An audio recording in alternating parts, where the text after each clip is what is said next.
الحمد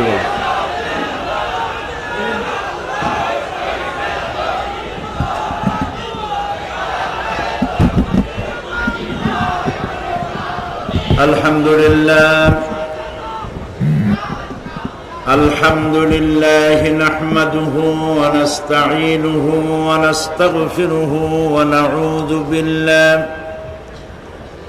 ونعوذ بالله من شرور أنفسنا ومن سيئات أعمالنا من يهد الله فلا مضل له ومن يضلل فلا هادي له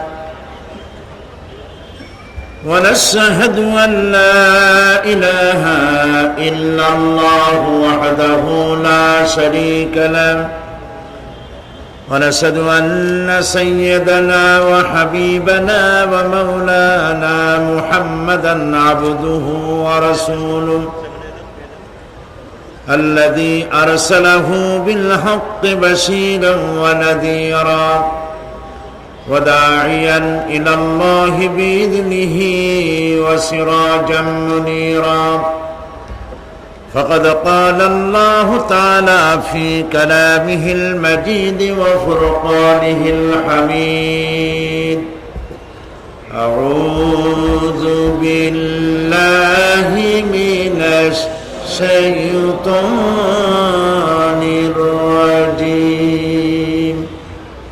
بسم الله الرحمن الرحيم إن الله وملائكته يصلون على النبي يا أيها الذين آمنوا صلوا عليه وسلموا تسليما اللهم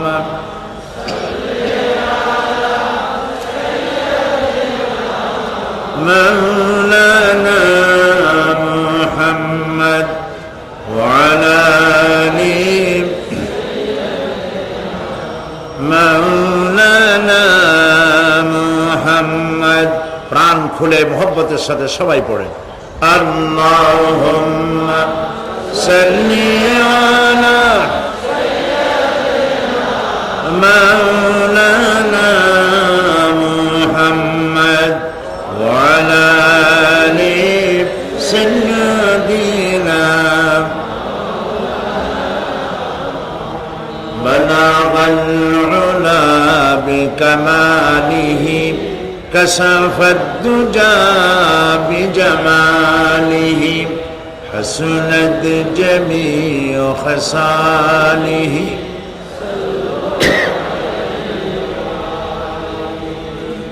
مشرق حب محمد مطلع ديوان ما مطلع خورشید عشقش سینہ سوزان ما بلغ العلا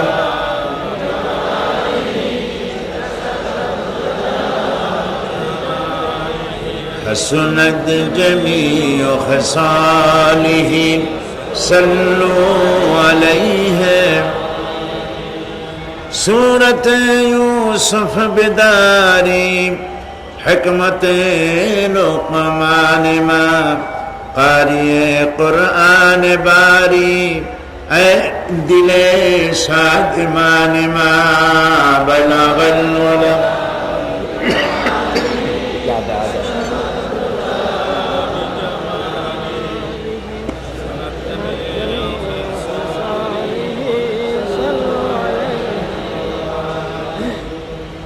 اللهم آمين ربنا ظلمنا أنفسنا وإن لم تغفر لنا وترحمنا لنكونن من الخاسرين رب العالمين চট্টগ্রাম ইসলামী সমাজ কল্যাণ পরিষদ কর্তৃক আয়োজিত ঐতিহাসিক 5 দিনব্যাপী তাফসীরুল কোরআন মাহফিলের আজ এই প্রথম দিনে চট্টগ্রাম প্যারেড ময়দানে বিশাল জনসমুদ্র নিয়ে তোমার দরবারে হাত তুলেছি। মেহেরবানি করে দুরুদ ও সালাম টুকুন সোনার মদিনায় নবী পাকের রওজা মুবারকে পৌঁছে দাও। तमाम পৃথিবীর মাটির নিচে যত মুমিন মুমিনাত শুয়ে আছেন তাদের আরো আর পরে সওয়াব পৌঁছায় দাও রব্বুল আলামিন। এই মাহফিলের আয়োজন যারা করেছেন আর ঠান্ডাকে উপেক্ষা করে দেশ থেকে, চট্টগ্রাম থেকে, বাংলাদেশের বিভিন্ন জেলা থেকে, প্রতিবেশী দেশ থেকে যত মুসলমান নরনারী এ মাহফিলে হাজির হয়েছেন, আল্লাহ পাক আজকের এই মাহফিল কিয়ামতের দিন আমাদের জন্য নাজাতের জরিয়া বানিয়ে দিও আল্লাহ। या रब करम तू अगर करे वो बात दे जुबां को जो दिल पर असर करे। रब्बना तक़ब्बल मिन्ना इन्नका अंतस समीउल अलीम व तुब अलैना इन्नका अंतत तव्वाबुर रहीम।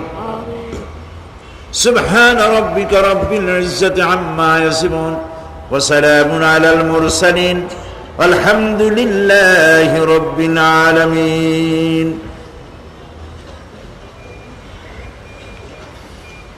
जनाब साहिब सदर शेखुल हदीस हजरतुल अल्लाम बंधुवर मौलाना शमसुद्दीन साहेब हाफिजाहुल्लाह, আজকের মাহফিলের সম্মানিত প্রধান অতিথি বাইতুস শরফের হযরত পীর সাহেব হযরতুল আল্লাম মৌলানা শাহ কুতুবউদ্দিন সাহেব মাদজিল্লুহুল আলী, হযরত উলামায়ে কেরাম, প্রিয় সুধী মণ্ডলী, উপস্থিত বীর চট্টলার সম্মানিত ভাইয়েরা, পর্দার আড়ালের মা এবং বোনেরা, সুপ্রিয় সাংবাদিক বৃন্দ, আসসালামু আলাইকুম ওয়া রাহমাতুল্লাহি ওয়া বারাকাতুহু। আমরা মহান আল্লাহ রব্বুল ইজ্জত ওয়াল জালাল তার দরবারে লাখো কোটি শুকরিয়া আদায় করি, যিনি দয়া করে হাঁটি হাঁটি পা পা করে আমাদেরকে বিশ্বের একটি সবথেকে বড় তাফসীরুল কোরআন মাহফিল হিসেবে বিবেচিত চট্টগ্রাম তাফসীরুল কোরআন মাহফিল, এত বড় বিশাল মাহফিলের মধ্যে আমাদেরকে শামিল করলেন, সে আল্লাহ পাকের দরবারে শুকরগুজার হচ্ছি। বিনীতভাবে শ্রদ্ধা জড়িত কণ্ঠে উচ্চারণ করছি আলহামদুলিল্লাহ। রব্বানা লাকাল হামদ হামদান কাসীরান তাইয়্যিবান মুবারাকান ফীহি ইয়া রাব্বি লাকাল হামদু কামা ইয়ানবাগি লিজালালি ওয়াজহিকা ওয়া আযীমি সুলতানিকা। মাবুদের মেহেরবানি, চট্টগ্রাম ইসলামী সমাজ কল্যাণ পরিষদ কর্তৃক আয়োজিত তাফসীরুল কোরআন মাহফিল এবার 24তম বছর, আলহামদুলিল্লাহ। আগামী বছর এর সিলভার জুবিলি, রজত জয়ন্তী, শিখি শতাব্দী উদযাপিত হবে ইনশাআল্লাহ। এবং সেই মোতাবারক, সেই সুন্দর দিনটি আমাদেরকে দেখার তৌফিক আল্লাহ পাক দান করুন। আজকে স্মরণ করছি যারা এই তাফসীরুল কোরআন মাহফিলের প্রথম থেকে নিয়ে আয়োজকদের মধ্যে ছিলেন, শ্রোতাদের মধ্যে ছিলেন, বক্তব্য পেশ করার মধ্যে ছিলেন, তাদের মধ্য থেকে আজকে যাদেরকে আমরা হারিয়েছি তাদের জন্য আল্লাহ পাকের দরবারে দোয়া করি, কোরআনে কারীমের বরকতে তাদের কবরগুলিকে আল্লাহ পাক কোরআনের নূর দিয়ে মুনাওয়ার করে দাও, তাদেরকে জান্নাতুল ফেরদাউসের মেহমান বানিয়ে নাও। প্রিয় ভাই সব, কোরআনে কারীমের মতো এত বড় নিয়ামত পৃথিবীবাসীদের জন্য আর কিছু নাই। সুবহানাল্লাহ বলি। আল্লাহ পাকের পক্ষ থেকে আখিরি কিতাব কোরআনে কারীম, সর্বশেষ হেদায়েতের গ্রন্থ কোরআনে কারীম। এই কোরআন শুনতে আল্লাহ পাক আমাদেরকে চয়েস করেছেন, বাছাই করেছেন। যে লোকগুলিকে, তারাই এখানে আসতে পেরেছেন, বাকিরা আসতে পারে নাই। এ কথা ঠিক কিনা? যাদেরকে আল্লাহ পছন্দ করেছেন তারাই আসতে পেরেছেন। এবং এই মাহফিলের দোয়া চাওয়ার জন্যে গত কয়েকদিন থেকে আমার কাছে আরব আমিরাত, কুয়েত, কাতার, আজকেও মক্কা শরীফ থেকে কয়েকটা টেলিফোন আসছে এই মাহফিলের দোয়ার জন্য। যারা এই দেশের লোক বাইরে থাকে তারা দোয়ার মুহতাজ থাকেন, তারা দোয়া চান। এবং আমাকে অনেকে বলেছেন আপনাদেরকে সালাম জানাবার জন্য। এটা আমার দায়িত্ব। কাজে বিদেশে যতবার যাই তারা এই মাহফিলকে মহব্বত করে, কারণ এই মাহফিল এই প্যারেড ময়দানের মধ্যে সীমাবদ্ধ থাকে না। আমি আল্লাহ পাকের এক ক্ষুদ্র গোলাম। আমার মনে হয় যে আল্লাহ পাক মাহফিলকে কবুল করে নিয়েছেন, কারণ চট্টগ্রাম তাফসীরুল কোরআন মাহফিল চট্টগ্রামের প্যারেড ময়দানে সীমাবদ্ধ থাকে না। পৃথিবীর এমন কোন দেশ নাই যে দেশে বাংলাদেশের মুসলমান আছে আর চট্টগ্রামের তাফসীর মাহফিল তার ঘরের মধ্যে ঢোকে নাই, এমন কোন দেশই নাই। সুবহানাল্লাহ। সর্বত্র পৌঁছায় দিয়েছেন আল্লাহ পাক দয়া করে। সেই জন্য ওই আল্লাহ পাকের শুকর আদায় করি, যিনি দয়া করে এই মাহফিলকে কবুল করেছেন বলেই আমাদের কাছে মনে হয় আল্লাহ যেন কিয়ামতের দিন এটা আমাদের জন্য নাজাতের জারিয়া করে দেন। কোরআন শরীফের আমরা সেই কিতাবের আলোচনা করছি যে কিতাব সম্পর্কে আল্লাহ পাক বলছেন, কুল বিফাদলিল্লাহি ওয়া বিরহমাতিহি ফাবিযালিকা ফালইফরাহু হুয়া খায়রুম মিম্মা ইয়াজমাউন।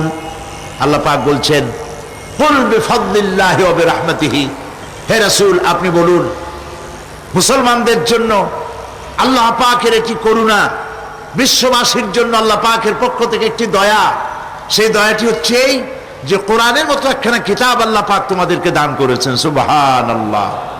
ফাবিযালিকা ফালইফরাহু, কোরআনের মতো একখানা কিতাব পেয়েছো এই জন্য আনন্দ করো, ফুর্তি করো, আনন্দ করো, কোরআনের মতো কিতাব পেয়েছো। সুবহানাল্লাহ। কোরআন শরীফের আমরা সেই কিতাবের আলোচনা করছি যে কিতাব সম্পর্কে আল্লাহ পাক বলছেন, কুল বিফাদলিল্লাহি ওয়া বিরহমাতিহি ফাবিযালিকা ফালইফরাহু হুয়া খায়রুম মিম্মা ইয়াজমাউন। আল্লাহ পাক বলছেন, কুল বিফাদলিল্লাহি ওয়া বিরহমাতিহি, হে রাসূল আপনি বলুন মুসলমানদের জন্য আল্লাহ পাকের একটি করুণা, বিশ্ববাসীর জন্য আল্লাহ পাকের পক্ষ থেকে একটি দয়া। সেই দয়াটি হচ্ছে এই যে কোরআনের মতো একখানা কিতাব আল্লাহ পাক তোমাদেরকে দান করেছেন। সুবহানাল্লাহ। ফাবিযালিকা ফালইফরাহু, কোরআনের মতো একখানা কিতাব পেয়েছো এই জন্য আনন্দ করো, ফুর্তি করো, আনন্দ করো, কোরআনের মতো কিতাব পেয়েছো। সুবহানাল্লাহ। হুয়া খায়রুম মিম্মা ইয়াজমাউন, আর এ হচ্ছে সারা পৃথিবীর সমস্ত মানুষ যা কিছু অ্যাচিভ করেছে, সারা পৃথিবীর মানুষ যা কিছু অর্জন করেছে, কোরআন তার থেকে উত্তম। বোঝেন নাই কথা? বুঝলে সুবহানাল্লাহ বলতে পারতেন না, এখন বলে আর ওই সুবিধা হবে না। বুঝে বললে যে মহব্বতটা হয় ওইটা হয় না আর কি। আল্লাহ কি বলছেন শোনেন, আল্লাহ পাক বলছেন হুয়া খায়রুম মিম্মা ইয়াজমাউন, পৃথিবীর সমস্ত মানুষ যা অর্জন করেছে। মানুষেরা কি অর্জন করেছে? মানুষেরা অর্জন করেছে সোনার খনি, লোহার খনি, কয়লার খনি, রূপার খনি, হীরার খনি, ইন্ডাস্ট্রি, এমপি, মন্ত্রী, প্রেসিডেন্ট, জায়গা জমি, বাড়ি গাড়ি, পৃথিবীর সমস্ত মানুষ জাগতিক যা কিছু অর্জন করেছে, পৃথিবীর সমস্ত মানুষ, কোরআন তার থেকে উত্তম। সেই কিতাব আমাদের কাছে এসেছে। আমি ওই কিতাব থেকে আপনাদের সামনে আলোচনা করার আশা রাখি। তবে আমি তো কিছুই বলতে পারবো না। সুবহানাকা লা ইলমা লানা ইল্লা মা আল্লামতানা আলাইহি তাওয়াক্কালতু ওয়া ইলাইহি উনীব। আল্লাহ পাক যদি দয়া করে, মানুষেরা বড় আশা করে আসে কোরআন শোনার জন্য। আল্লাহ মরা গাছ দিয়ে ফুল ফুটাইতে পারেন, মরুভূমিতে পানির প্রস্রবণ ঘটিয়ে দিতে পারেন, জিন্দাকে মৃত্যু করতে পারেন, মৃত্যুকে জিন্দা করতে পারেন। সেই মহান আল্লাহ ইচ্ছা করলে আমার মতো এক নাখান্দা গোলাম, তাকে দিয়ে আল্লাহ পাক ইচ্ছা করলে বলাতে পারেন। সে আল্লাহর প্রতি রুজু হচ্ছে, তিনি যেন দয়া করে এমন কিছু কথা বলান এই 5 দিন, যে কথাগুলি আমার জীবনের জন্য ফায়দা বয়ে আনে এবং যারা শোনেন তাদের জন্য যেন বিশাল ফায়দা দুনিয়ায় হয়, আখিরাতেও হয়। প্রিয় ভাই সব, আমরা ধীরে ধীরে কথা বলবো ইনশাআল্লাহ। বলেন ইনশাআল্লাহ। কারণ আমাদের হাতে সময় 5 দিন। সময় কয় দিন? 5 দিন। আল্লাহ যদি দয়া করে এই 5 দিন আমাদের জন্য সুবিধা করে দেন, তা আমরা ধীরে ধীরে আলোচনা করব এবং একটা টার্গেটে আমরা পৌঁছতে চেষ্টা করব ইনশাআল্লাহ, বিফাদলিল্লাহ, বিইজনিল্লাহ। সেজন্য ধৈর্যের প্রয়োজন। ধৈর্যের প্রয়োজন। আপনারা ধৈর্য হারাবেন না, উঠাউঠি করবেন না, শুনতে চেষ্টা করবেন। যতক্ষণ পর্যন্ত আল্লাহ পাক শুনান, বলান, ততক্ষণ পর্যন্ত শুনতে থাকুন, ফায়দা হবে। এই পৃথিবীতে মানুষগুলো ছিল অসভ্য, ছিল চোর, ডাকাত, জেনাকার, বদমাশ, ছিল সন্ত্রাসী, ছিল নানা ধরনের অপরাধে লিপ্ত। আল্লাহ পাক এই মানব মণ্ডলীকে, বিশ্বের মানব গোষ্ঠীকে সৃষ্টি করেছিলেন তার জান্নাতে ফিরায় নেওয়ার জন্য, জাহান্নামে দেওয়ার জন্য নয়। এই মানব গোষ্ঠীকে আল্লাহ পাক পেগম্বর পাঠালেন, আর পেগম্বরদের কাছে আসমানের কিতাব দিলেন। কিতাব দিয়ে আর নবীদের মতো শ্রেষ্ঠ চরিত্রের, শ্রেষ্ঠ মানের লোকদের দিয়ে মানুষদেরকে হেদায়েতের কথা শোনালেন। নবী করিম সাল্লাল্লাহু আলাইহি সাল্লাম আজ থেকে 1500 বছর আগে তিনি মানুষের সামনে এটি পেশ করলেন যে এই পৃথিবীর শেষ কথা নয়, আর একটা জায়গা আছে, যেই জায়গায় এই পৃথিবীর সব কাজের হিসাব দিতে হবে, সেই জায়গাটায় আমাদের সকলকে উঠতে হবে। নবী করিম সাল্লাল্লাহু আলাইহি সাল্লাম মানুষকে পরকালের জ্ঞান দিয়েছিলেন, মানুষকে আখিরাতের জবাবদেহিতার কথা বলেছিলেন। জবাবদেহিতা শুধু গভর্নমেন্টের কাছে না, শুধু ঊর্ধ্বতন কর্মকর্তার কাছে না, ট্রান্সপারেন্সি, স্বচ্ছতা, জবাবদেহিতা শুধু ঊর্ধ্বতন কর্মচারী বা কর্মকর্তার কাছে নয়, সব থেকে বড় জবাবদেহিতা হবে কার কাছে? জোরে বলেন, কার কাছে? সে আল্লাহ পাকের কাছে জবাবদেহি করতে হবে প্রত্যেকটি কাজের, প্রত্যেকটি কথার। এই কথাগুলি কোরআনে কারিমে আল্লাহ পাক বিধৃত করেছেন। পরকালের উপরে আল্লাহ যত কথা বলেছেন, পরকালের উপরে ভিত্তি করে, আখিরাতের উপরে ভিত্তি করে আল্লাহ রাব্বুল আলামিন যত কথা বলেছেন, মওতের কথা, কবরের কথা, হাসরের কথা, সিরাতের কথা, মিজানের কথা, জাহান্নামের কথা, জান্নাতের কথা, বিচারের কথা, পরকাল কেন্দ্রিক যত কথা আল্লাহ পাক কোরআন শরীফে বলেছেন, সব কথাগুলি যদি এক জায়গায় করা যায়, গোটা কোরআন শরীফের 10 পারার সমান হয়ে যাবে। সম্ভবত কোরআনে কারিমের এমন কোন রুকু, এমন কোন পাতা নাই যেখানে আকারে, ইঙ্গিতে পরকালের জবাবদেহিতা সম্পর্কে একেবারে কিছু বলা হয়নি। এই পরকাল কেন্দ্রিক কথাগুলির কারণেই সেই জামানার চোর, ডাকাত, ছিনতাইকারী, ধর্ষণকারী সব হেদায়েত হয়ে গিয়েছিল, আর মানুষগুলি পৃথিবীর সর্বশ্রেষ্ঠ সম্মানিত জাতিতে পরিণত হয়ে গেছিল। ঠিক কিনা বলেন? সত্য কিনা বলেন? আজ আমার দেশে ক্লিন হার্ট অপারেশন হচ্ছে, ঠিক না? গোটা বাংলাদেশ এখন অপারেশন থিয়েটার, আর সন্ত্রাসীরা হচ্ছে রোগী। এদের অপারেশন হচ্ছে হার্ট ক্লিন করার জন্য। এই অপারেশন ক্লিন হার্ট দিয়ে বিশ্বাস করুন 100% সন্ত্রাস এবং দুর্নীতি বন্ধ হবে না। মিয়া বিল মিয়া 100-তে 100% সন্ত্রাস এর দ্বারা বন্ধ হবে না। সন্ত্রাস বন্ধ করতে হলে নৈতিকতার সৃষ্টি করতে হবে, আর নৈতিকতার সৃষ্টি কোরআন ছাড়া আর কিছুতেই করতে পারে না। আমার শিক্ষাঙ্গনে, কলেজ, বিশ্ববিদ্যালয়, হাই স্কুলগুলিতে যে ধরনের মানুষ আজ তৈরি হচ্ছে, আপনারা কি লক্ষ্য করেছেন কি মানুষ হচ্ছে? দেখুন নবীজি কি বলেছেন। আল্লাহর নবী বলেন, ইন্নাল্লাযী লাইসা ফি জাওফিহি শাইউম মিনাল কুরআনি কাল বাইতিল খারিব। যেই স্মৃতির ভিতরে, যেই দেহের ভিতরে কোরআন নাই, ওই দেহটা একটা বিরান বাড়ির মতো, একটা পোড়ো বাড়ির মতো। যে বাড়িতে মানুষ থাকে না, এটাকে বিরান বাড়ি বলে। তো যেখানে মানুষ থাকে না, একটা বাড়ি কিন্তু মানুষ নাই, এই বাড়িতে কি থাকে বলেন তো? বলেন। এই কথার জবাবে প্রায় লোকেরা বলে যে ভূত থাকে। আপনারা এই বিষয় একেবারে নিশ্চিন্ত হন, পৃথিবীতে ভূত আর পেতনি বলে কিছু নেই। খামোখাই আপনারা ভয় পান, ভূত পেতনি নেই।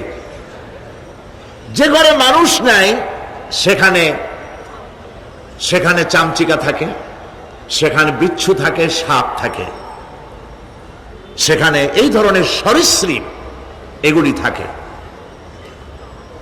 এখন যেখানে যেই দেহের মধ্যে কোরআন নাই, সেই দেহটা বিরান বাড়ির মতো। আমাদের শিক্ষাঙ্গনগুলিতে এক সময় এর মনোগ্রামগুলিতে লেখা ছিল ইকরা বিস্মি রাব্বিকাল্লাযী খালাক, লেখা ছিল রব্বি জিদনি ইলমা, লেখা ছিল না? ছিল। 1972 সনে যারা ক্ষমতায় এলেন, তারা এসে আল্লাহর কোরআনের আয়াত দুটি তুলে ফেলে দিলেন। এটি কি মিথ্যে আনা সত্য? তখন কোরআনে কারীম এমনিতেই ওখানে পড়ানো হয় না, পরীক্ষায় পাশ করার জন্য 2-4টা আয়াত, 2-4টা হাদিস, আর তো কিছু নাই। একথা সত্য কিনা? মনোগ্রাম ছিল, কোরআনের আয়াত লেখা ছিল, এই কোরআনের আয়াত তুলে দেওয়া হলো। এখন কোরআন নাই। কোরআন নাই কি আছে? যেই দেহের ভিতরে কোরআন নাই, যে স্মৃতিতে কোরআন নাই, সেটা বিরান বাড়ির মতো। বিরান বাড়িতে বিচ্ছু থাকে, সাপ থাকে, কুইসা থাকে, সেখানে হিংস্র প্রাণী থাকে। যেখানে যে শিক্ষাঙ্গনগুলিতে কোরআন নাই, সেই শিক্ষাঙ্গনিতে ওই সব জিনিস থাকে যা বিরান বাড়িতে থাকে। কথা বুঝতে পেরেছেন? ফলে আমাদের শিক্ষাঙ্গনগুলি থেকে চাঁদাবাজ, মাস্তান, গুন্ডা, ধর্ষণকারী ইত্যাদি সাপ্লাই হচ্ছে, তবে সব না। একটা উল্লেখযোগ্য অংশ খারাপ হয়ে যাচ্ছে। এটা ঠিক কিনা বলে? এই খারাপ যদি ভালো বানাতে চাই, নীতি নৈতিকতা ছাড়া, কোরআনের শিক্ষা ছাড়া, পরকালের জবাবদেহি তার চিন্তা ছাড়া আমরা আমাদের শিক্ষাঙ্গনকে বিডিআর দিয়া, পুলিশ দিয়া, আর্মি অপারেশন করে এই নীতি নৈতিকতার সৃষ্টি করা যাবে না। মানুষ ওজনে কম দেয়, খাদ্যে ভেজাল দেয়, জমিনের আইল ঠেলে, বউকে পর্দায় রাখে না, মিথ্যা কথা বলে, ওয়াদা খেলাপ করে, প্রতারণা করে। এই সব জিনিস আপনি বন্ধ করতে পারবেন না। ক্লিন হার্ট তো ভালো, এর থেকেও বড় কোন অপারেশন যদি থাকে, সে অপারেশন করেও মানব গোষ্ঠীকে ভালো বানানো যাবে না। একটি জিনিসই মানুষকে ভালো করতে পারে, সেটা হলো আল্লাহর কাছে কিয়ামতের দিন জবাবদেহিতা। এই জবাবদেহিতার উপরে ভিত্তি করেই আমি আপনাদের সামনে কথা বলতে চাই, যদি আল্লাহ পাক আমাদেরকে তৌফিক দান করেন। আমরা বলি আমিন। নবী করিম সাল্লাল্লাহু আলাইহি ওয়াসাল্লাম তার নবুয়তের শুরুতে তিনি 3টি বিষয় মানুষকে দাওয়াত দিয়েছেন। এর একটি হলো তাওহীদ, একটি হলো রিসালাত, আর একটি হলো আখিরাত।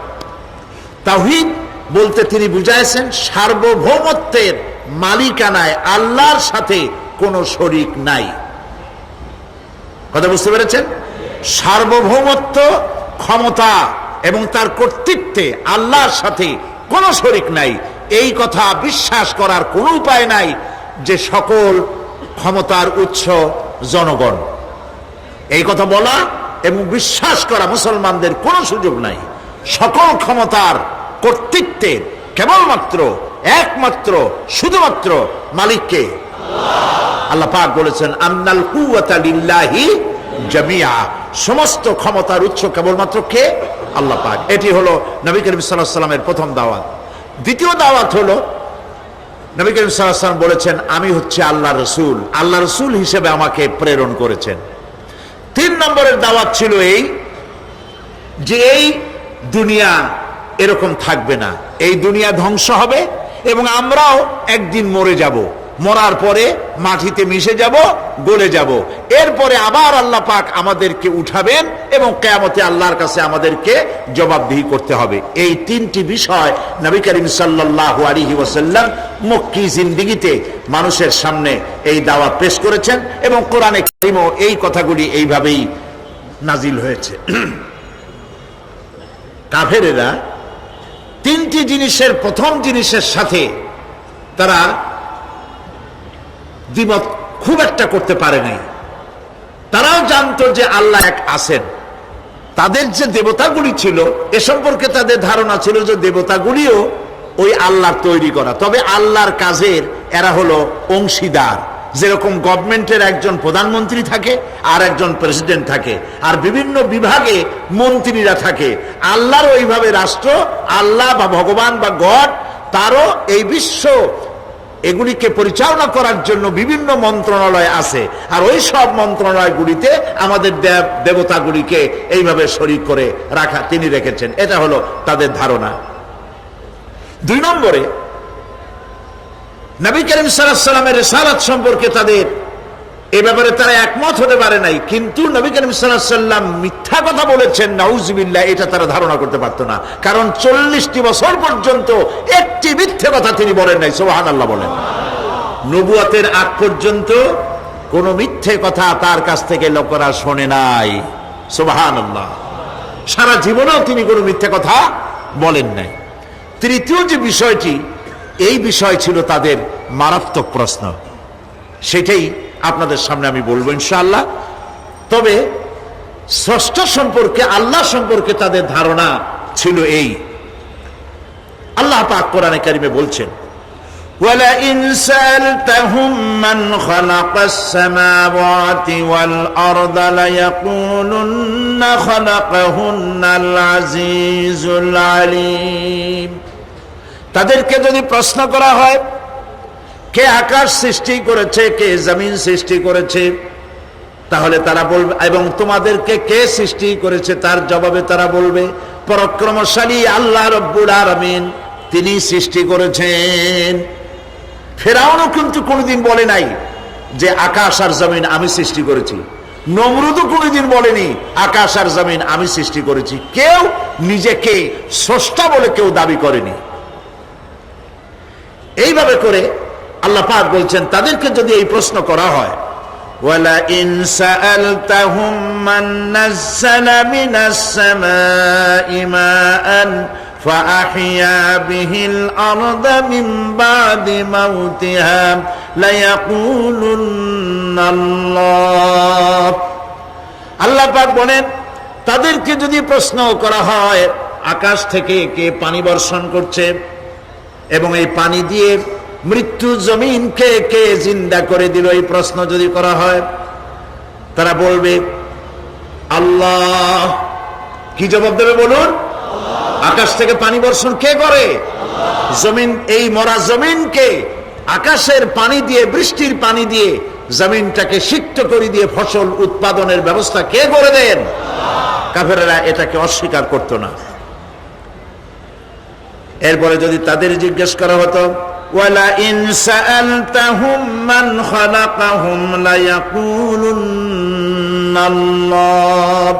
যদি প্রশ্ন করা হতো তোমাদেরকে কে সৃষ্টি করেছে, তার জবাবেও তারা বলতো আল্লাহ। এই আল্লাহর ব্যাপারটি নিয়ে তারা কোনো প্রশ্ন তুলতো না, যে আমরা সৃষ্টি করেছি কথা বলতো না।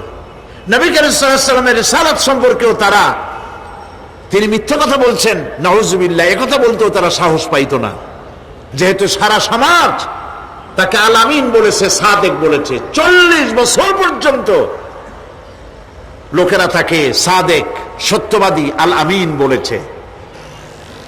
আল্লাহ পাক তাকে সেইভাবেই তৈরি করেছেন যে বিষয়টি নিয়ে তাদের মধ্যে সব থেকে চিন্তা ছিল, যেটা নিয়ে তারা সব থেকে বেশি গবেষণা করত, সেটি হলো নবী করিম সাল্লাল্লাহু আলাইহি ওয়াসাল্লাম যখনই বলেছিলেন যে পরকাল আছে, আখিরাত আছে, এইটা নিয়ে তাদের মাথায় যন্ত্রণা সৃষ্টি হলো। হাটে মাঠে ঘাটে তারা যেখানেই যেত খালি তারা আলোচনা করতে, শুনছো কথা, আমরা নাকি মরে যাব, তারপরে নাকি আমাদেরকে আল্লাহ পাক কিয়ামতে উঠাবেন এবং সেইখানে নাকি আমাদের সমস্ত কিছু জিজ্ঞাসা করা হবে, ওইখানে নাকি সব কথার জবাব দেওয়া লাগবে। এমন কথা বাপের কাছেও শুনি নাই, দাদার কাছেও শুনি নাই, কি সব আজে বাজে কথা এখন আমরা শুনতেছি। এই জাতীয় তারা ঠাট্টা বিদ্রুপ ইত্যাদি করত। ঠিক এই ধরনের একটি প্রেক্ষাপটে আল্লাহ পাক সূরা নাবা অবতীর্ণ করলেন। পড়েন আমার সাথে, আউযু বিল্লাহি মিনাশ শাইতানির রাজীম, বিসমিল্লাহির রাহমানির রাহিম। শয়তানের ওয়াসওয়াসা থেকে পানাহ চাই। পরম করুণাময় আল্লাহ রাব্বুল আলামিনের নামে শুরু করছি। আম্মা ইয়াতাসাআলুন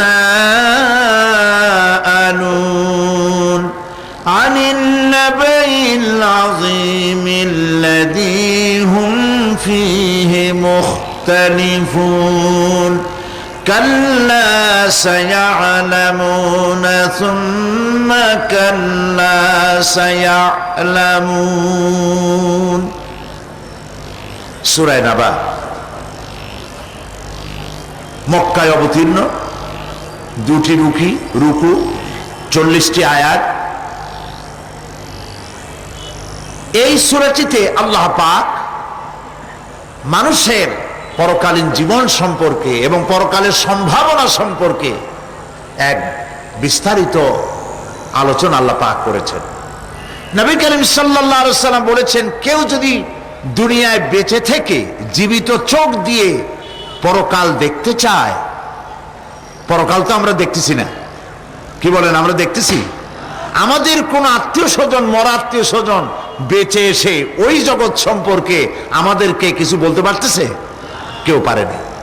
কাজেই সেই পরকালটা কেমন হবে, নবী করিম সাল্লাল্লাহু আলাইহি ওয়াসাল্লাম বলেছেন, কেউ যদি দেখতে চায়, তাহলে দুনিয়ায় বেঁচে থাকা অবস্থায় কেউ যদি পরকাল দেখতে চায়, তাহলে সে যেন সূরা নাবা, সূরা নাজিআত, সূরা তাকবীর, সূরা আল ইনফিতার সেজন্য পড়ে।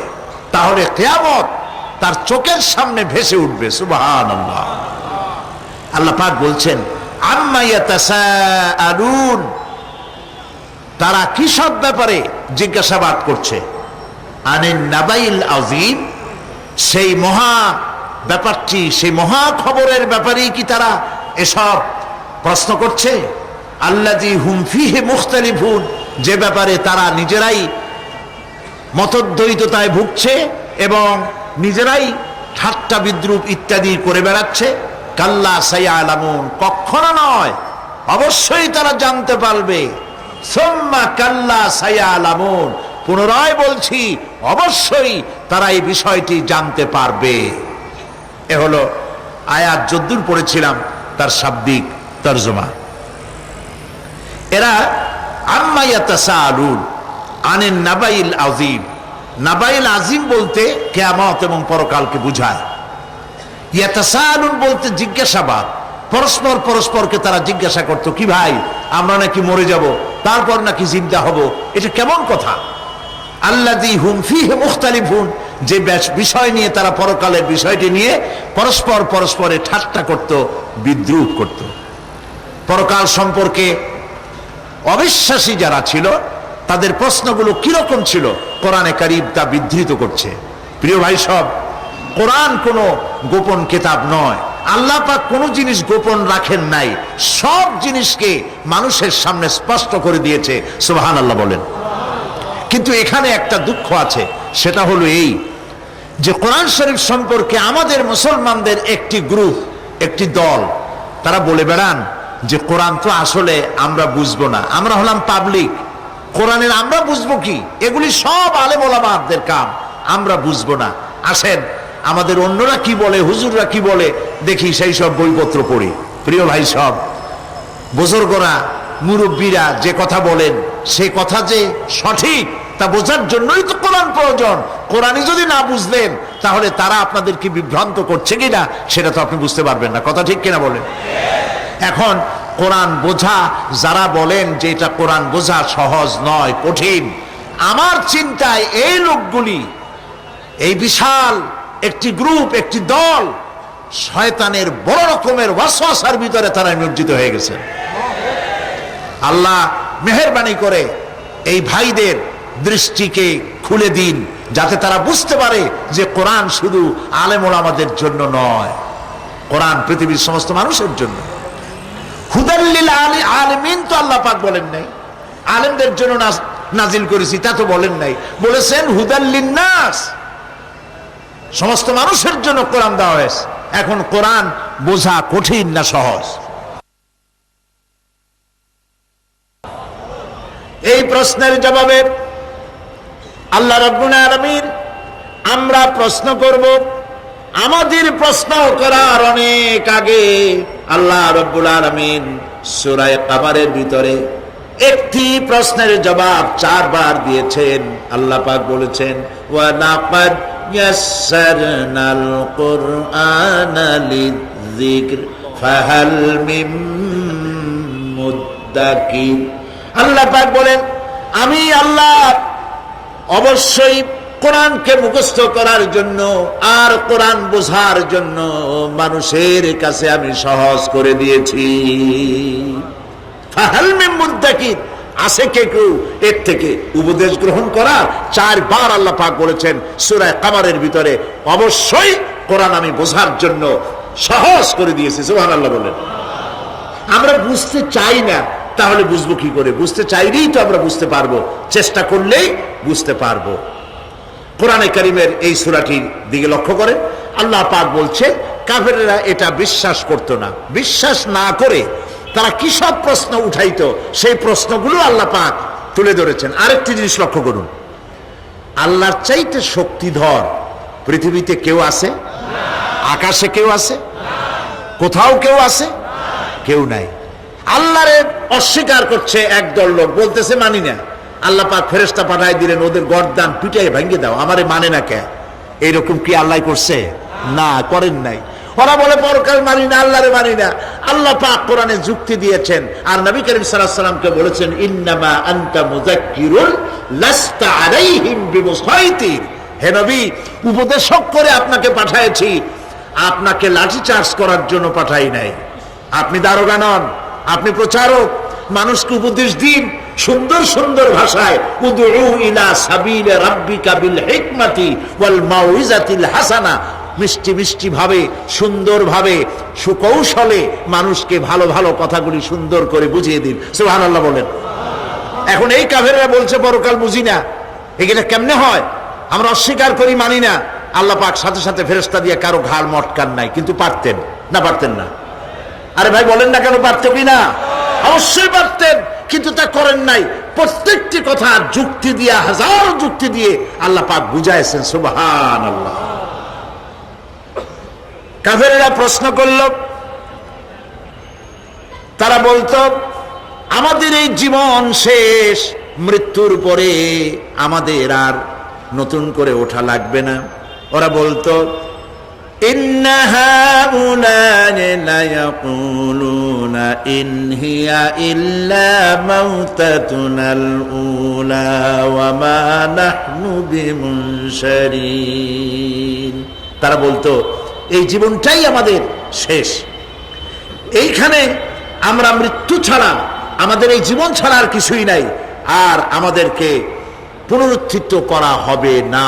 পরিষ্কার তারা বলতো যে আমাদেরকে পুনরুত্থিত করা হবে না।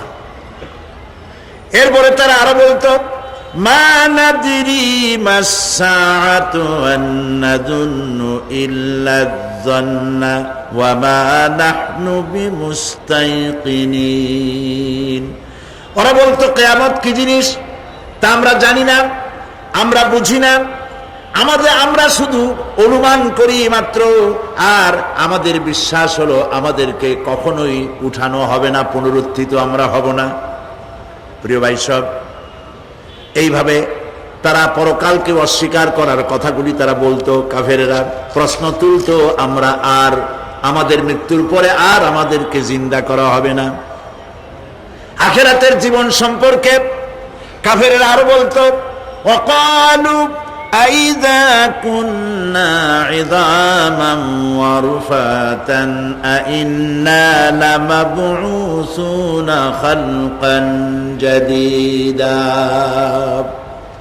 তারা বলতো যে আমরা মরে যাওয়ার পর আমাদের গোশতগুলি মিশে যাবে, হাড্ডি গুড্ডিগুলি পচে যাবে, এরপরে আমাদেরকে নতুন করে চিন্তা করা হবে। এটা মাথার মধ্যে ঢোকে না, কি আশ্চর্য ধরনের কথাটা হবে কি করে?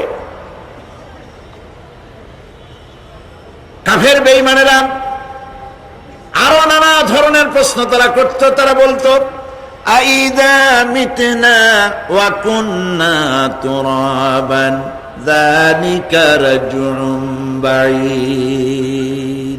আমরা মাটিতে মিশে যাব, তারপরেও কি আমাদেরকে চিন্তা করা হবে, আমাদেরকে আবার উঠানো হবে? এটা তো বুদ্ধির, এটা চিন্তার বাইরের কথা, এটা তো মানতে পারি না। আসলে কাফেরদের এই বক্তব্য অনুযায়ী পরকালের জীবন বুদ্ধি বহির্ভূত নয়। ওরা যে বলে যে এটা আমাদের বুদ্ধিতে কুলায় না, আসলে তারা বুদ্ধি খাটায় নাই। কাফের তো বুদ্ধি খাটায় নাই। যেমন আমাদের ইউনিভার্সিটিতে ঢাকা বিশ্ববিদ্যালয়ে একজন ছিল, বেটা মরছে, হ্যাঁ আমি নাম নাই নিলাম, আপনারা তো বুঝে ভালাইছেন। সে কয় যে পরকাল বিশ্বাস করি না, বিয়ে টিয়া মানি না, মরা এটা হইতে পারে কিন্তু মরার পরে আরেকটা জীবন হবে, ওইখানে হিসাব হবে, বিচার হবে, এই সমস্ত মানি না। এর থেকে আমারে তোমরা, আমি মরার পর হ্যাঁ মানে গোসল করাইও না, কাফন পরাইও না, জানাজা মানাজা এগুলি আমি বিশ্বাস করি না। নাউযুবিল্লাহ। কত বড় কপাল পোড়া, কত বড় কপাল পোড়া! ও মরার পর তার এই চিন্তা সম্পর্কে যখন আমি জানতে পেরেছি, আমার ধারণা হয়েছে ওই লোকটার উপরে আমার খুব দুঃখ হয় না। যেরকম কত কাফের আসছে, কত নাস্তিক আসছে, বিদায় হয়ে গেছে, এগুলো কোনো ব্যাপার না দুনিয়ার ইতিহাসে। সব থেকে বড় ব্যাপার হলো এই লোকটি বাংলা বিভাগে বছরের পর বছর, যুগের পর যুগ শিক্ষকতা করেছে ঢাকা বিশ্ববিদ্যালয়ে। সে কত সোনার টুকরা ছেলেকে কয়লার খড়ি বানায় দিয়েছে। এই জন্য বিশ্ববিদ্যালয়ে যারা চাকরি করে সরকারের দেখা উচিত কাদেরকে চাকরি, সেখানে শিক্ষকতা করার জন্য কাদেরকে নিয়োগ করা হচ্ছে, তারা নামাজি কিনা, তারা পরিষ্কার কিনা, তারা জেনাকার কিনা, তারা মদ খায় কিনা, তারা শয়তানি করে কিনা, দেখে শুনে ভালো মানুষ দেওয়া উচিত। মরে গেল, তারপরে তাকে রাখা হলো ডায়াবেটিক সেন্টারের মারিচুয়ারি ডিপ ফ্রিজের মধ্যে। তিনি বলে গেলেন, আমি মরার পর আমাকে মেডিকেল কলেজে পাঠায় দিও, তারা আমারে কাটা ছেঁড়া করিয়া তারপরে অপারেশন শিখবে। তো তার নসিহত অনুযায়ী তাই করা হলো, ওসিয়ত অনুযায়ী।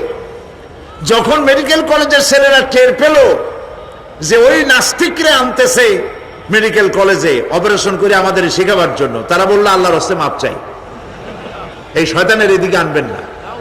কারণ সারা জীবন সে আল্লাহরে মানে না, অস্বীকার করেছে। পরে কাটা ছিঁড়া করে আমরা যদি কিছু শিখি তো তাই দিয়া যে রুগী ভালো হবে বা অপারেশন করলে সেটাও করবে।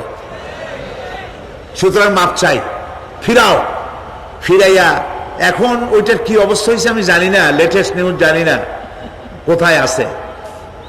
যদি এখন কবর তো কপালে হইল না, এখন যদি রাস্তাও ভালায় দেয়, আমাদের দেশে কুত্তাও খাবে না। কারণ কুত্তাগুলি আমাদের দেশে এত অভদ্র না যে এত পচা বাসি লাশ খাবে, ওদেরও একটা রুচি টুচি আছে। প্রিয় ভাই সব, এদের চিন্তা, এদের বুদ্ধি হলো, এদের বুদ্ধি সীমিত বুদ্ধি। আর আল্লাহ কোরআনে বুদ্ধির কথা বলেন নাই, আল্লাহ বলেছেন জ্ঞানের কথা। আর ওরা হলো বুদ্ধিজীবী। ওরা কি জীবী কন? বুদ্ধিজীবী। আচ্ছা আপনারা একটা প্রশ্নের জবাব দেন তো, দুনিয়ার সব থেকে বড় বুদ্ধিজীবী কেনা? মাশাআল্লাহ, আপনাদের ওয়াজ না শুনাইলেও হবে, আপনারা তো জানিয়ে ফেলেছেন সব। সব থেকে বড় বুদ্ধিজীবীর নাম হলো শয়তান, আর সব থেকে বড় জ্ঞানীর নাম হযরত আদম আলাইহিস সালাম।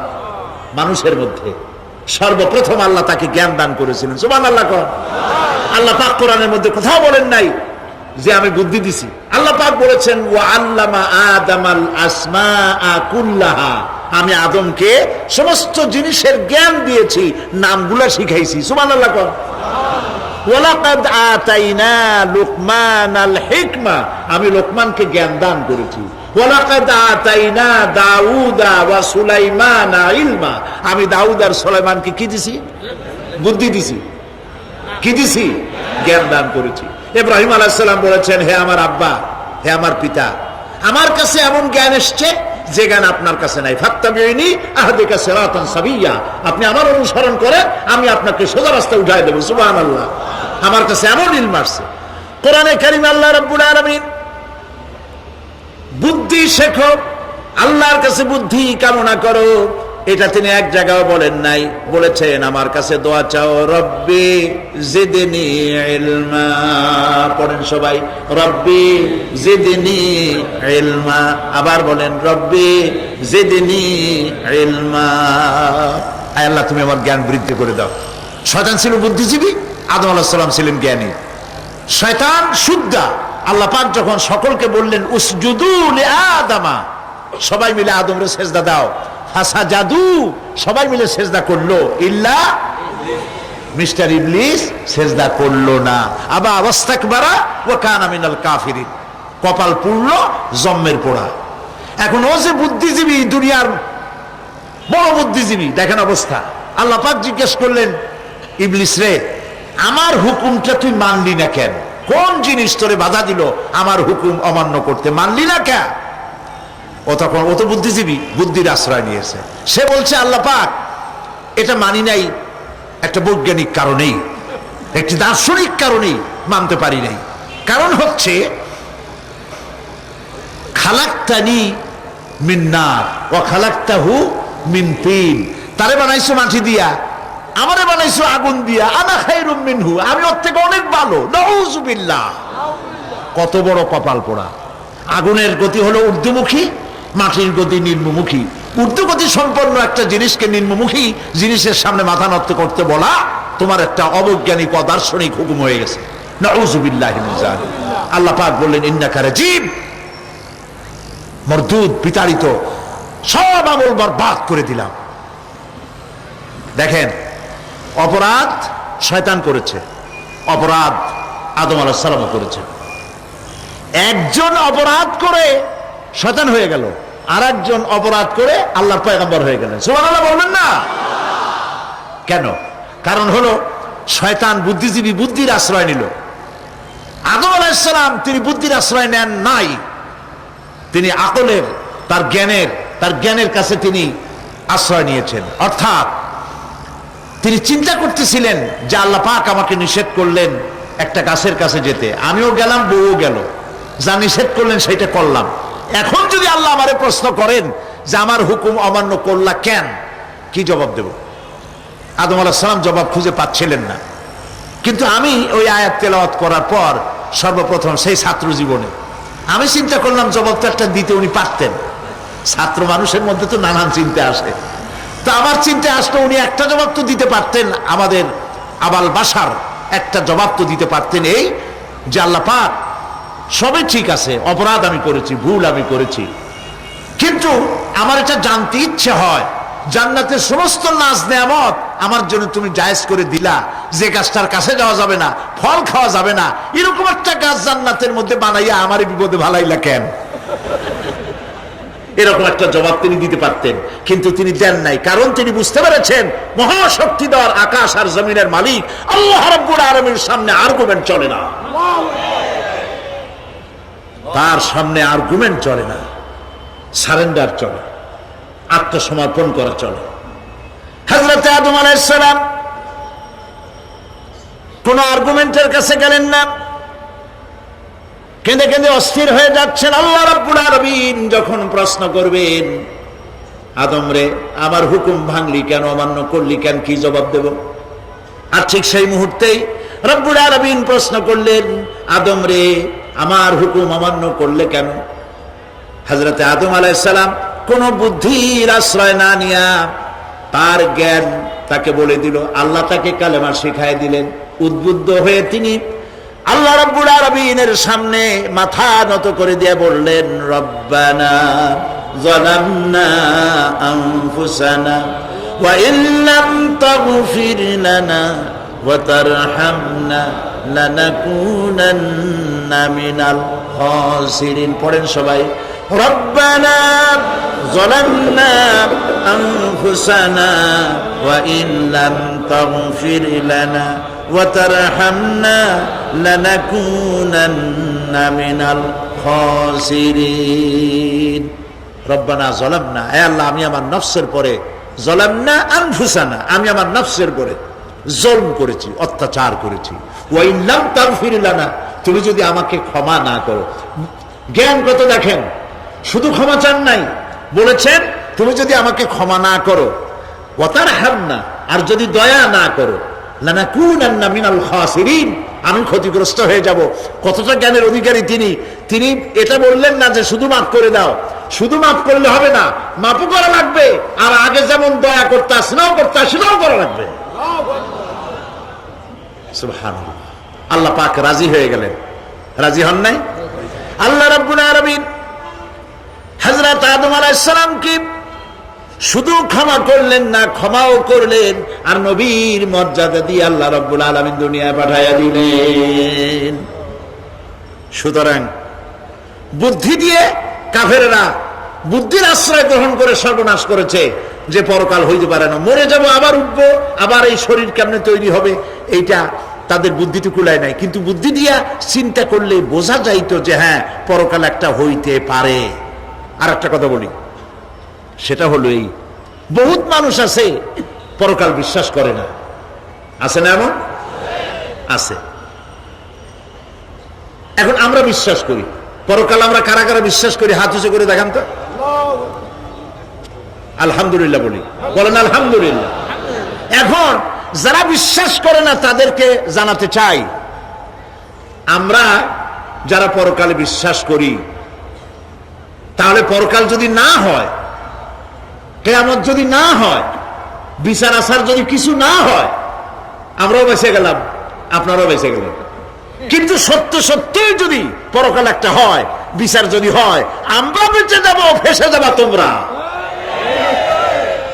প্রিয় ভাই সব, আল্লাহ রাব্বুল আলামিন সুন্দর করে বুঝাচ্ছেন। দেখো এই যে সারা বছর এই যে ইটা কি বলে পরকাল কেন হবে, এটা বুদ্ধি দিয়ে চিন্তা করো, জ্ঞান দিয়ে চিন্তা করো।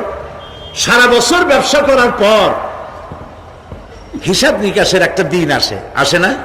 বলেন আসে কিনা? হিসাব নিকাশের একটা দিন আসে সারা বছর ব্যবসা করার পর, সারা বছর লেখাপড়া করার পর, তারপরে কি বলে পরীক্ষা দেওয়ার একটা দিন আসে, আসে না? তো সারা জীবন আপনি এখানে কাজবাজ করবেন, এখানে আপনি ভালো করলেন মন্দ করলেন, এর কোনো জবাব হবে না, বিচার হবে না। এটা পাগলে চিন্তা করতে পারে, আর পাগলেরা চিন্তা করে বলেই তারা বলে, পাগলেরই এটা কথা, মাটির পুতুল যেমনে নাচায় তেমনে নাচি, পুতুলের কি দোষ? মরিয়া দেখেন, এই গান যারা বিশ্বাস করে মরিয়া দেখেন অবস্থাটা কি হয়। ফেরেশতারা আসা ধোপায় যেমন কাপড় আশ্রায়, ওই রকম ঠ্যাং ধরিয়া কবরের মধ্যে আশ্রাবে, আর বলবে যেমনে আশ্রায় তেমনে আশ্রাই, ফেরেশতার কি দোষ? কাজে এই পৃথিবী শেষ কথা নয়, মৃত্যু অবধারিত, মরা লাগবে না। এবার দেখেন আল্লাহ কি বলেন, আল্লাযী খালাকাল মাউতা ওয়াল হায়াতা লিয়াবলুয়াকুম আইয়ুকুম আহসানু আমালা। আল্লাহ পাক বলছেন আমি মৃত্যু আর জীবন সৃষ্টি করেছি। কেন করেছি? লক্ষ্য করুন, লিয়াবলুয়াকুম, যাতে করে আমি তোমাদেরকে পরীক্ষা করে নিতে পারি। কি ব্যাপারে? আইয়ুকুম আহসানু আমালা, আমলের দিক থেকে, নেক কাজের মধ্য থেকে, ভালো কাজ এবং খারাপ কাজের মধ্য থেকে, আইয়ুকুম আহসানু আমালা, ভালো কাজের দিক থেকে তোমাদের মধ্যে কে উত্তম, কে ভালো মানুষ, এইটার পরীক্ষা নেওয়ার জন্য আমি মৃত্যু আর জন্মের সৃষ্টি করেছি। প্রিয় ভাই সাহেব, খুব লক্ষ্য করুন, জন্ম আর মৃত্যু, জন্ম হলে মৃত্যু হবেই, না হবে না? এই যে একটা ডিউরেশন, একটি সময়, এই সময়টা হলো পরীক্ষার সময়। আমরা যারা পড়াশোনা করেছি, আপনারা পড়াশোনা করেছেন নিশ্চয়ই, কলেজে অথবা হাই স্কুল অথবা মাদ্রাসায় প্রতি বছর একটা করে পরীক্ষা আসে না পরীক্ষা? এই পরীক্ষার ডিউরেশন কত সময়? 3 ঘন্টা। কয় ঘন্টা বলে? 3 ঘন্টা। এই 3 ঘন্টা পরীক্ষা দিতে গিয়ে আপনারা কি কোনো ছাত্রকে দেখেছেন যে প্রশ্নপত্র সামনে নিয়ে গল্প করতেছে, প্রশ্নপত্র সামনে নিয়ে তাস খেলে, জুয়া খেলে, আরেকদিকে তাকায় থাকে? প্রতিটি মুহূর্ত সে কাজে লাগাচ্ছে, প্রতি মুহূর্ত কাজে লাগাচ্ছে। 3 ঘন্টা পুরা হওয়ার 2 ঘন্টার মধ্যে পরীক্ষা তার শেষ হয়ে গেছে, কিন্তু সে চলে যাচ্ছে না, বাকি আরো 1 ঘন্টা আধা ঘন্টা রিভাইজ করতেছে। সে যা যা পরীক্ষা দিয়েছিল প্রশ্ন অনুযায়ী জবাবগুলি ঠিক হয়েছে কিনা সে মিলাই দেখে। কারণ কি? কারণ হলো এই পরীক্ষা যদি ফেল করি, বাপ মায়ের কষ্ট করা পয়সাগুলি বিফলে চলে যাবে, আমি চাকরি পাবো না, আমার জীবনটা 1 বছরের জন্য নষ্ট হয়ে যাবে। এই জন্য সে এত খাটাখাটনি করে পরীক্ষায় ভালো ফল করার জন্য সে পরীক্ষা দেয়, এবং পরীক্ষার রেজাল্ট এই পৃথিবীতেই হয়। ঠিক কিনা বলে? খাতা দেখতে যতদিন লাগে তারপরে পরীক্ষা হয়। খুব লক্ষ্য করুন, আমাদেরও একটা পরীক্ষা চলতেছে এই পৃথিবীতে সকলে। ওইটা শিক্ষাঙ্গনের পরীক্ষা, এটা জীবনের পরীক্ষা। এই যে ওর পরীক্ষার ডিউরেশন, সময়কাল 3 ঘন্টা, আর আমাদের পরীক্ষার, সমস্ত মানুষের পরীক্ষার সময়কাল হলো জন্ম থেকে শুরু করে মৃত্যু পর্যন্ত। এর মধ্যে বালেগ হওয়া পর্যন্ত সময়টা কনসিডারেবল, ক্ষমার যোগ্য। 15 বছর 12 বছর বালেগ হইতে যে কয় বছর লাগছে, এইটা যা করছেন যা বলছেন সব মাপ। কিন্তু বালেগ হওয়ার পরের থেকে নিয়ে মৃত্যু পর্যন্ত যা যা করবেন সমস্ত কাজের হিসাব আল্লাহর কাছে